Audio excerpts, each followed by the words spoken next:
ang binhi na nanahan sa kanila. Puntahan muna nga natin, ano ba yung binhi na nandoon sa mga ipinanganak ng Diyos? Ano yung binhi? Pakinggan nyo sa 8:11 ni Lucas. Ito ang talinghaga. Ang binhi ay ang salita ng Diyos. Alin daw po yung binhi na nandun sa mga ipinanganak ng Diyos? Ito ang wika, ang talinghaga, ang binhi ay ang salita ng Diyos. Now, the parable is this.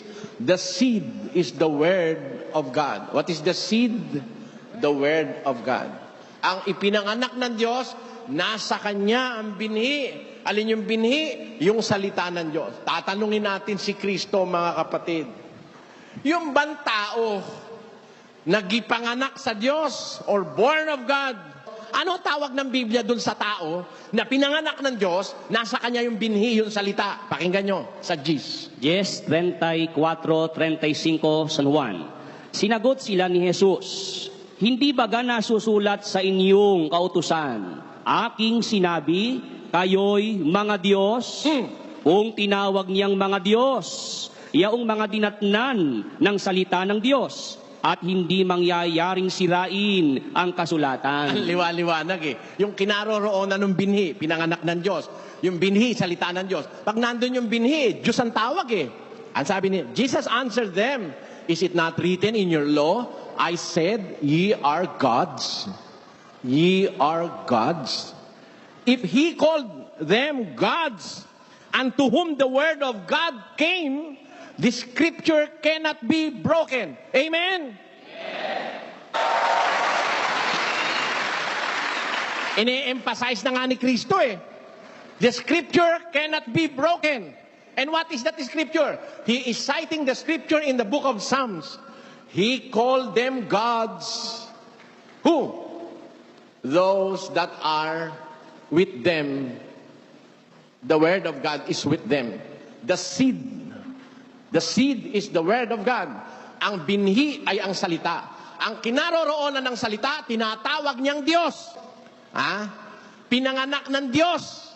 Nasa kanila ang binhi. Kahit sila'y tao, dahil nasa kanila na yung binhi, yung salita, tinatawag sila ng Diyos. Ang tawag sa kanila ng Diyos ay Diyos. Babasahin natin yung pinagkunan ng ating Panginoong Jesus nung kanyang sinabi. Awit, 82:1-6.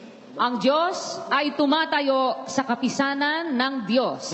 Siya ay humahatol sa gitna ng mga Diyos. Ayon, ang Diyos, ang wika ay tumatayo sa kapisanan ng Diyos. Kaya nga may tinatawag na kapisanan ng Diyos eh. Anong sabi doon? Sa English, kapatid, God is standeth in the congregation of the mighty. He judgeth among gods. Alam mo, ang iglesia ni Manalo, hindi na nila ito binibigyan ng pansin eh. Nasa Biblia yan eh. May kapisanan ng Diyos. Siyempre, mga Diyos yun eh. Kaya ang tawag, kapisanan ng Diyos eh. Mayroong tinatawag sa Biblia ang kapisanan ng Diyos. Humahatol ang Diyos sa gitna ng mga Diyos. Sino ba yung mga Diyos na yon? Na nandoon, nakatayo ron sa gitna ang Diyos na makapangyarihan sa lahat. Sino yung mga Diyos na yon? Pakinggan nyo sa 6. Aking sinabi, kayo'y mga Diyos, at kayong lahat ay mga anak ng kataas-taasan. Ayon. Yung pala yung mga anak ng Diyos, yung gipanganak niya.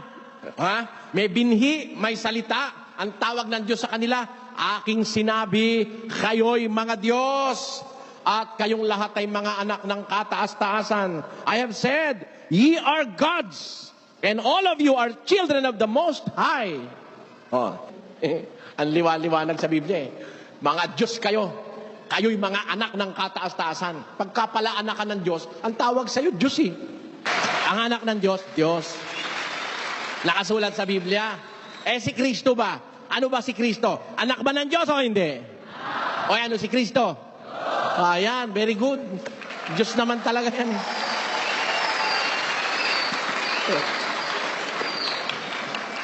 Kung yun nga dinatnan ng salita ng Diyos, tinatawag na Diyos eh. Yung pa ba namang mismong salita ng Diyos na si Kristo ang hindi tawagin Diyos? Yung kinalalagyan lang ng salita, tinatawag na Diyos eh. Yung pa mismong salita ng Diyos. Kaya ang salita ay Diyos. The Word is God. In the beginning was the Word, and the Word was with God, and the Word was God.